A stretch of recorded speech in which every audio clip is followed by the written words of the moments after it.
A leitura de hoje, No Altar da Idolatria Sexual, autor Steve Gallagher.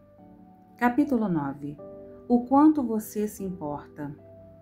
Ainda assim, agora mesmo, diz o Senhor, convertei-vos a mim de todo o vosso coração, e isso com jejuns, e com choro, e com pranto, e rasgai o vosso coração, e não as vossas vestes, e convertei-vos ao Senhor vosso Deus, porque Ele é misericordioso, e compassivo, e tardio em irar-se, e grande em beneficência, e se arrepende do mal. Joel capítulo 2, versículo 12 e 13.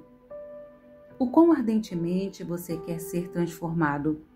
Você está desesperado o suficiente para fazer o que for preciso para ser libertado dos laços que o amarram? Grande parte do restante deste livro oferecerá passos práticos e técnicas que você pode utilizar à medida que começar sua vida como um cristão vencedor. A verdadeira libertação não acontecerá se você não prestar atenção aos passos oferecidos. É tão simples quanto isso. Na passagem acima, o Senhor compele seu povo, por intermédio do profeta Joel, a converter-se para Ele com todo o seu coração. Ele sabia que compromissos indiferentes não eram suficientes. Se o seu problema se parece de qualquer modo com o que o meu era, você tem sido, sem dúvida, uma pessoa desinteressada ou até mesmo rebelde há anos. Eu oscilava entre querer ser um homem cristão casado e feliz e ainda querer ser um solteiro liberal. Mesmo após minha conversão a Cristo, que foi uma experiência muito real, continuei resistindo em fazer aquelas coisas necessárias para trazer minha libertação do pecado sexual. Naturalmente, você tem uma tremenda vantagem sobre mim. Aprendi esses passos de um modo duro. Se eu tivesse tido as diretrizes específicas esboçadas neste livro, o tempo que levei para dominar meus modos de vida pecaminosos teria sido tremendamente menor. Não sabia se conseguiria mudar. Eu não sabia de ninguém com o mesmo problema que tivesse conseguido dominá-lo. Mas você sabe, só isso já lhe deve dar uma grande esperança e encorajamento. Você pode ser libertado de sua escravidão. Não estou dizendo que será fácil, mas você poderá mudar se estiver disposto a seguir os passos esboçados. O órfão discute essa mudança. Realmente queremos mudar?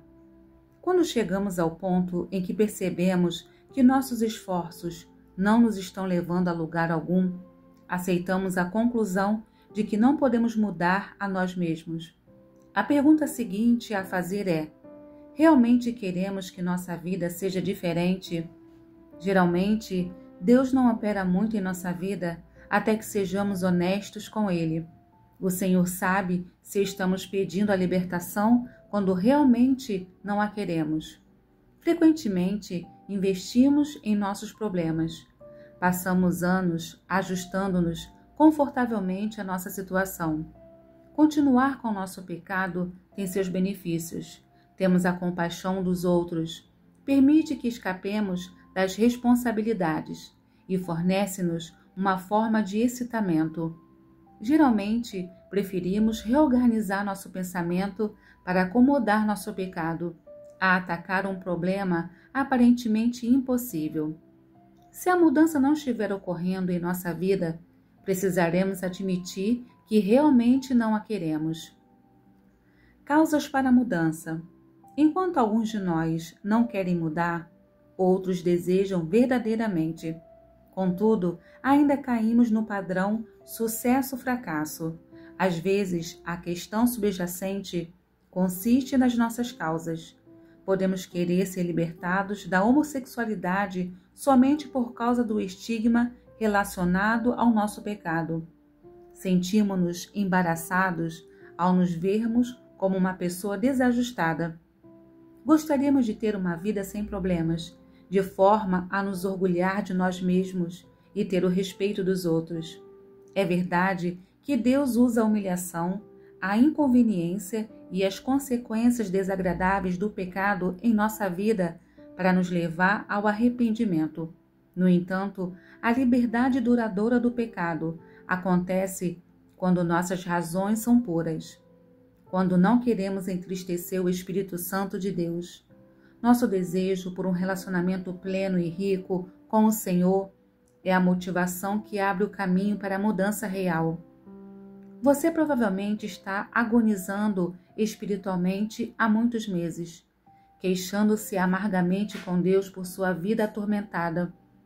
Como mencionado antes, você não pode culpar Deus pelas escolhas infelizes que fez. Contudo, Ele irá transformá-lo se isso é o que você deseja sinceramente.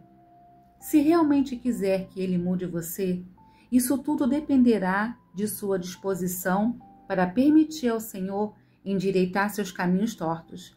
Você pode ter culpado outros por seus problemas há anos, mas agora é hora de ser forte, erguer-se com esforço próprio e determinar-se a derrotar esse pecado com a força e o poder de Deus. Ninguém mais pode fazer isso por você. A imagem que me vem à mente é a de um pugilista levando socos de um outro lutador, quando subitamente diz um basta àquilo e começa a dar uns golpes. Isso também deve acontecer com você. Você deve livrar-se dessa complacência e começar a dar uns golpes. Não é isso que o Senhor estava dizendo por intermédio do profeta Joel. Convertei-vos, jejuai, chorai e rasgai o vosso coração? Essas são palavras de ação que descrevem uma pessoa determinada a conseguir o que ela precisa do Senhor. Vencer essa batalha exigirá esse tipo de compromisso sério. Como alguém pode saber que encontrará verdadeiramente a liberdade do pecado sexual fazendo essas coisas? O princípio divino, se então, como eu chamo, garante que sim. O princípio, se então. Na Bíblia inteira, Deus fez uma multidão de promessas a seu povo. Contudo, muitas dessas promessas dependem de o crente fazer algo primeiro. Embora nem todas tenham realmente as palavras se então contidas nelas, todas têm uma natureza condicional que é entendida. Leia cada um dos versículos seguintes como se Deus estivesse falando diretamente com você. E se o meu povo, que se chama pelo meu nome, se humilhar e orar e buscar minha face e se converter dos seus maus caminhos, então eu ouvirei dos céus e perdoarei os seus pecados e sararei a sua terra. 2 Crônicas, capítulo 7, versículo 14. Deleita-te também no Senhor, e Ele te concederá o que deseja o teu coração. Entrega o teu caminho ao Senhor, confia nele e Ele tudo fará. Salmo capítulo 37, versículo 4 e 5. Confia no Senhor de todo o teu coração, e não te estribes no teu próprio entendimento. Reconhece-o em todos os teus caminhos, e Ele endireitará as tuas veredas. Provérbios capítulo 3, versículos 5 e 6. Regozijai-vos sempre no Senhor. Outra vez digo, regozijai-vos. Seja a vossa equidade notória a todos os homens. Perto está o Senhor. Não estejais inquietos por coisa alguma. Antes, as vossas petições sejam em tudo conhecidas diante de Deus pela oração e súplicas, com ação de graças, e a paz de Deus, que excede todo o entendimento, guardará os vossos corações e os vossos sentimentos em Cristo Jesus. Filipenses capítulo 4, versículo do 4 ao 7. Existe um tema em comum em todos esses versículos de promessas. Se fizermos algo, isto é, se nos arrependermos, confiarmos, regozijarmos, orarmos e etc., então Deus fará algo por nós. O vício sexual não será vencido se a pessoa ficar sentada e esperar que Deus envie um raio. O homem determinado deve começar a luta por si mesmo. Deus decidiu que você seria salvo e, de repente, fê-lo ser um cristão? Talvez você não estivesse ciente disso. Talvez tudo o que você tenha visto foi que ele começou a convencer o seu coração por intermédio do Espírito Santo. Ele graciosamente orquestrou as circunstâncias de forma que você se voltasse para ele. A chave é que, em um dado momento, você teve de dar um passo voluntário em sua direção. Ao fazer isso, encontrou-o no altar, onde alegremente foi recebido como seu filho.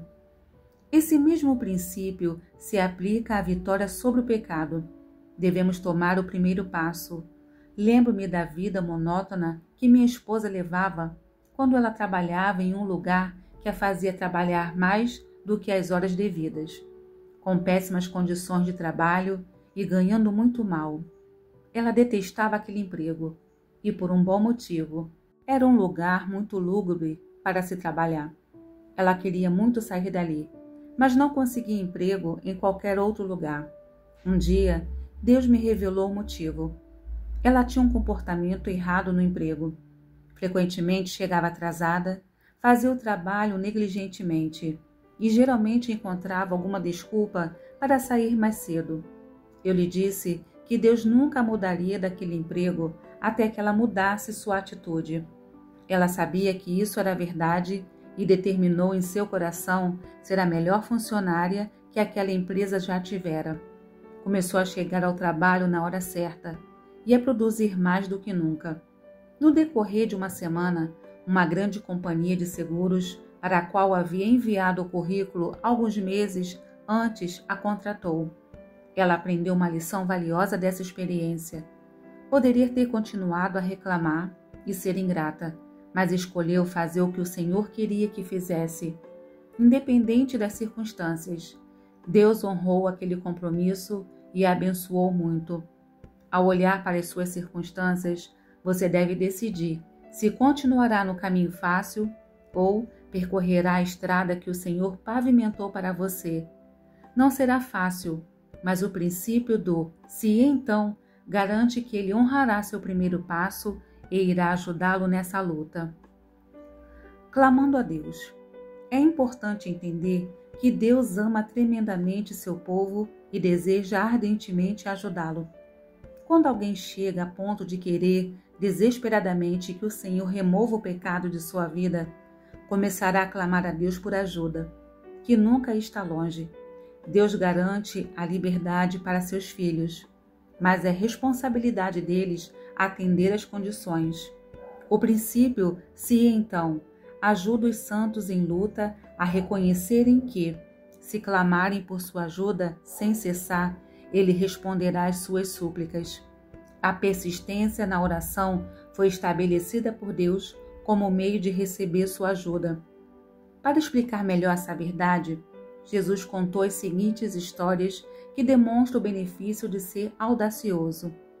Disse-lhes também: qual de vós terá um amigo, e se for procurá-lo à meia-noite lhe disser: amigo, empresta-me 3 pães, pois que um amigo meu chegou à minha casa, vindo de caminho, e não tenho que apresentar-lhe. Se ele, respondendo de dentro, disser: não me importunes, já está a porta fechada, e os meus filhos estão comigo na cama. Não posso levantar-me para tos dar. Digo-vos que, ainda que não levante a dar-lhe por ser seu amigo, levantar-se-á todavia por causa da tua importunação, e lhe dará tudo o que houver mister. Lucas capítulo 11, versículo 5 a 8. E contou-lhes também uma parábola sobre o dever de orar sempre e nunca desfalecer, dizendo: havia numa cidade um certo juiz que nem a Deus temia, nem respeitava homem algum. Havia também naquela mesma cidade uma certa viúva, e ia ter com ele, dizendo: faze-me justiça contra o meu adversário. E por algum tempo não quis, mas depois disse consigo: ainda que não temo a Deus, nem respeito os homens, todavia, como esta viúva me molesta, hei de fazer-lhe justiça, para que, enfim, não volte e me importune muito. E disse o Senhor: ouvi o que diz o injusto juiz. E Deus não fará justiça aos seus escolhidos, que clamam a ele de dia e de noite, ainda que tardio para com eles? Digo-vos que, depressa lhes farás justiça. Quando, porém, vier o Filho do Homem, porventura achará fé na terra? Lucas capítulo 18, versículo de 1 a 7. Ninguém entende plenamente tudo o que está envolvido na oração respondida ou em ser libertado da escravidão. Contudo, sabemos que, aqui, o Senhor nos deu princípios importantes nos quais podemos confiar para nos ajudar. Se você duvida que Deus realmente ouve o clamor de seus filhos, examine essas passagens que ostentam sua misericórdia. Então, clamamos ao Senhor, Deus de nossos pais, e o Senhor ouviu a nossa voz e atentou para a nossa miséria e para o nosso trabalho e para a nossa opressão. E o Senhor nos tirou do Egito com mão forte e com braço estendido e com grande espanto e com sinais e com milagres. Deuteronômio capítulo 26, versículos 7 e 8. E os filhos de Israel clamaram ao Senhor, e o Senhor levantou aos filhos de Israel um libertador, e os libertou. Otiniel, filho de Quenais, irmão de Calebe, mais novo do que ele. Juízes capítulo 3, versículo 9. Então os filhos de Israel clamaram ao Senhor, e o Senhor lhe levantou um libertador, Eude, filho de Gera, benjamita, homem canhoto. E os filhos de Israel enviaram pela sua mão um presente a Eglon, rei dos Moabitas. Juízes capítulo 3, versículo 15. Então os filhos de Israel clamaram ao Senhor, porquanto Jabim tinha 900 carros de ferro, e por 20 anos oprimia os filhos de Israel violentamente. E o Senhor derrotou a Sísera e todos os seus carros, e todo o seu exército a fio de espada, diante de Baraque, e Sísera desceu do carro e fugiu a pé. Juízes capítulo 4, versículo 3 e 15. E sucedeu que, clamando os filhos de Israel ao Senhor, por causa dos midianitas, enviou o Senhor um profeta aos filhos de Israel, que lhes disse: Assim diz o Senhor, Deus de Israel, do Egito eu vos fiz subir e vos tirei da casa da servidão. Juízes capítulo 6, versículos 7 e 8. Essas passagens são apenas alguns relatos da resposta de Deus para o clamor de seu povo. Sem número de vezes, a nação de Israel esteve em dificuldades por causa da desobediência. Todavia, sempre que eles clamavam a Deus por ajuda, Ele os socorria. Sua situação pode ser muito parecida com a do povo de Israel. É por causa de sua desobediência que você está em apuros. Não obstante, há um Deus misericordioso que ouve o clamor de seus filhos. Cheguei a pensar que todas as minhas idas ao altar, clamando pela ajuda de Deus, era um desperdício de tempo. Então, quando reexaminei aqueles incidentes isolados, pude perceber que as minhas idas ao altar contribuíram para realizar minha libertação. Se você realmente quer ser libertado da escravidão do pecado sexual, clame a Deus diariamente. Faça isso hoje. Faça isso agora. Seu clamor será ouvido. Depois de Davi ter cometido o pecado de adultério com Batseba, ele se humilhou e fez a seguinte oração: Tem misericórdia de mim, ó Deus, segundo a tua benignidade. Apaga as minhas transgressões, segundo a multidão das tuas misericórdias. Lava-me completamente da minha iniquidade e purifica-me do teu pecado, porque eu conheço as minhas transgressões e o meu pecado está sempre diante de mim. Contra ti somente pequei, e fiz o que aos teus olhos é mal, para que seja justificados quando falares e puro quando julgares. Eis que em iniquidade fui formado, e em pecado me concebeu minha mãe. Eis que amas a verdade no íntimo, e no oculto me fazes conhecer a sabedoria. Purifica-me com hisopo, e ficarei puro. Lava-me, e ficarei mais alvo do que a neve. Faze-me ouvir júbilo e alegria, para que gozem os ossos que tu quebraste. Esconde a tua face dos meus pecados, e apaga todas as minhas iniquidades. Cria em mim, ó Deus, um coração puro, e renova em mim um espírito reto. Não me lances fora da tua presença e não retires de mim o teu Espírito Santo. Torna a dar-me a alegria da tua salvação e sustém-me com um espírito voluntário. Então ensinarei aos transgressores os teus caminhos, e os pecadores a ti se converterão. Livra-me dos crimes de sangue, ó Deus, Deus da minha salvação, e a minha língua louvará altamente a tua justiça. Abre, Senhor, os meus lábios, e a minha boca entoará o teu louvor. Porque te não comprases em sacrifícios, senão eu os daria. Tu não te deleitas em holocausto. Os sacrifícios para Deus são o espírito quebrantado. A um coração quebrantado e contrito não desprezarás, ó Deus. Salmo, capítulo 51, versículo de 1 a 17. Se você começar a clamar a Deus no mesmo espírito, começará a vê-lo trabalhar em sua vida. Você deve aproximar-se dele com um espírito quebrantado e arrependido, já tendo chegado ao fim de suas forças, não fazendo as coisas de seu modo, mas humildemente clamando ao Senhor por ajuda. Novamente, Deus ouve o clamor de seus filhos. Para ilustrar como Deus responde às nossas orações, gostaria de contar uma história verdadeira que aconteceu há cerca de 7 anos. Havia 2 homens em uma igreja que, sem ter conhecimento um do outro, estavam lutando contra o vício sexual. Chuck ficou sabendo do Pearl Life Minister e imediatamente deu entrada no processo para entrar na casa de recuperação. Gene, o outro homem, era o pastor da mocidade da mesma igreja. O pastor líder havia acabado de descobrir que Gene tivera uma relação sexual com um dos adolescentes. Um amigo deu a Gene uma cópia antiga deste livro, que ele leu de uma só vez. A vida de Gene se desintegrava ao seu redor. Em seu estado desesperador, ele com audácia disse a Deus que, se o Senhor quisesse que ele fosse ajudado pelo Pearl Life Minister, então deveria fazer com que Steve Gallagher ligasse para a igreja naquele dia. Seu desafio para Deus não era uma tentativa de fazer prova com o Senhor ou estabelecer condições. Era simplesmente a súplica urgente de um homem que não sabia mais o que fazer. Gene não tinha conhecimento algum de que Chuck enviara uma ficha de inscrição para a casa de recuperação e que eu estava examinando naquela manhã.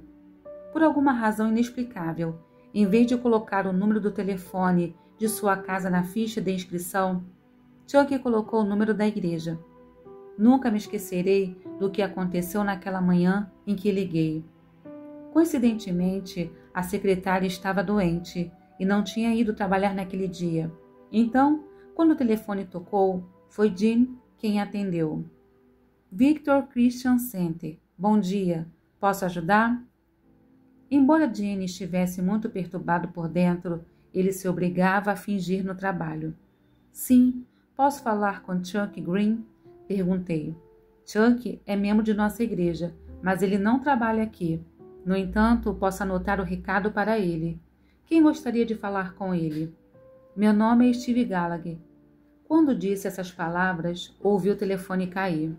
Alô? Você ainda está ouvindo-me? Passaram-se 2 longos minutos antes de Gene responder às minhas perguntas. Você é Steve Gallagher, que escreveu Idolatria Sexual? Ele perguntou incredulamente. Sim, sou eu. Depois de ouvir a confirmação de que era eu, Gene começou a me contar a história toda. 2 dias depois, ele estava na casa de recuperação.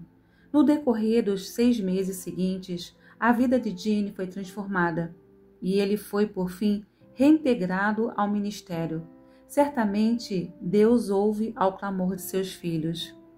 A oração da fé. Existe ainda um outro aspecto do clamor por ajuda que é muito importante. A oração da fé desempenha um papel importante na libertação definitiva dos viciados.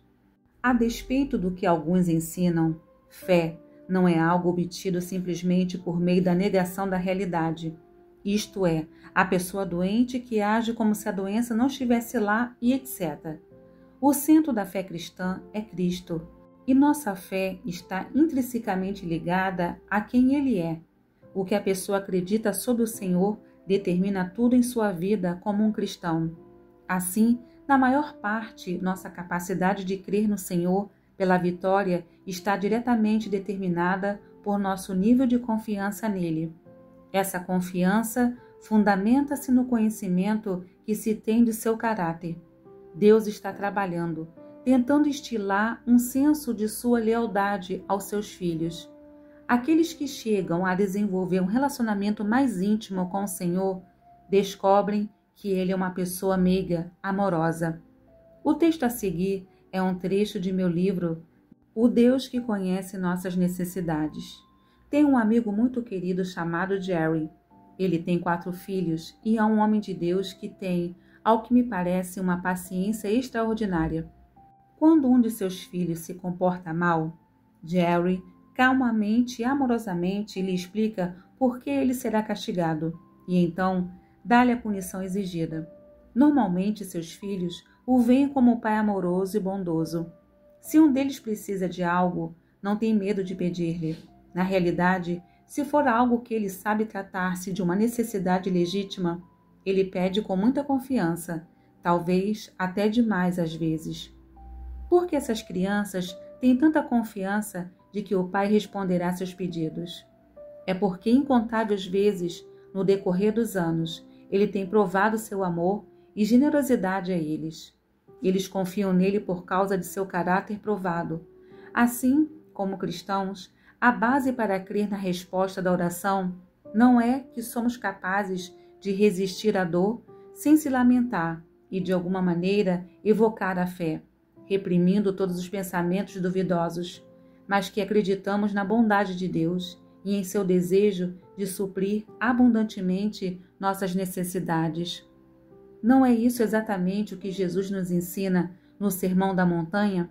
Ele disse: pedi e dar-se-vos-á, buscai e encontrareis, batei e abre-se-vos-á, porque aquele que pede, recebe, e o que busca, encontra, e ao que bate, se abre. E qual dentre vós é o homem que, pedindo-lhe pão, o seu filho, lhe dará uma pedra, e pedindo-lhe peixe, lhe dará uma serpente? Se vós, pois, sendo maus, sabeis dar boas coisas aos vossos filhos, quanto mais vosso Pai, que estás nos céus, dará bens ao que lhes pedirem. Mateus capítulo 7, versículo 7 ao 11. A palavra crer no grego é pistos, que o dicionário expositivo Vine define como crer também ser persuadido, e, consequentemente, colocar a confiança, confiar, significa, neste senso da palavra, confiança, não mera crença. Outro dicionário vai mais além quando considera a razão para a confiança, para persuadir, particularmente para mover ou atingir por palavras amáveis ou motivos, para persuadir, para sentimentos amáveis, para conciliar, para pacificar ou aquietar uma consciência acusadora, para conquistar, ganhar o favor ou fazer-se amigo de alguém. Isso me lembra um filme a que assisti há alguns anos, intitulado Conduzindo Miss Daisy. No filme, um homem negro é contratado para ser o chofer de uma mulher judia na Geórgia, durante a década de 50.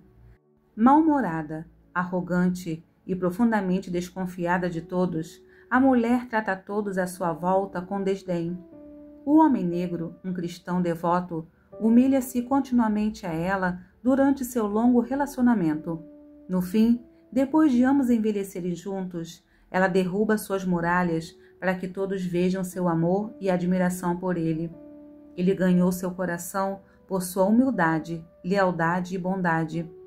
Este é um retrato real do modo pelo qual o Senhor nos atrai para crer nele. Deus nos ajuda, encoraja-nos e abençoa-nos todos os dias. No fim, o coração se enternece e ele ganhou outro para si mesmo. Somente o coração mais duro poderia resistir a esse amor persistente. Um dos aspectos terríveis e assustadores do pecado é a incredulidade que ele promove. Quanto mais profundamente arraigado o pecado, maiores as trevas da incredulidade. Muitos homens que procuram o programa de recuperação do Power Life Ministries, chegam muitos céticos. Parte do problema, naturalmente, é que ouviram incontáveis promessas vazias, dadas por aqueles que tentam atrair seguidores para seu sistema particular de recuperação. Não ficamos demasiadamente preocupados quando um homem chega com uma atitude cética, porque sabemos que dentro de um mês, mais ou menos, ele verá a realidade de Deus, a qual produzirá muita esperança dentro dele. Existem sempre aqueles que não crerão no melhor de Deus. Eles são como o servo mau, que Jesus disse ter tentado justificar sua preguiça e colocando a culpa em Deus. Mas chegando também o que recebera um talento disse: Senhor, eu conhecia-te, que és um homem duro, que ceifas onde não semeaste e ajuntas onde não plantaste. Mateus capítulo 25, versículo 24. Muitos preferem acreditar que Deus é severo para, de alguma maneira, justificar sua desobediência, como foi o caso do servo que escondeu seu talento. As desculpas não alterarão o curso da realidade no dia do ajuste de contas. O fato é que o Senhor deseja muito ajudar o cristão em lutas e está disponível para oferecer o poder necessário para vencer, se o homem tão somente se humilhar e pedir. A oração da fé diz: Senhor, reconheço que é por minha culpa que estou nessa dificuldade. Venho ao teu trono, procurando por misericórdia. Meu pedido não se fundamenta em qualquer mérito meu, mas em teu grande coração. Eu creio no que a Bíblia diz sobre o Senhor. Tu és um Deus de misericórdia e compaixão, e eu creio que tu me ajudarás nessa confusão por quem tu és. Essa é a oração que o Senhor responderá prontamente.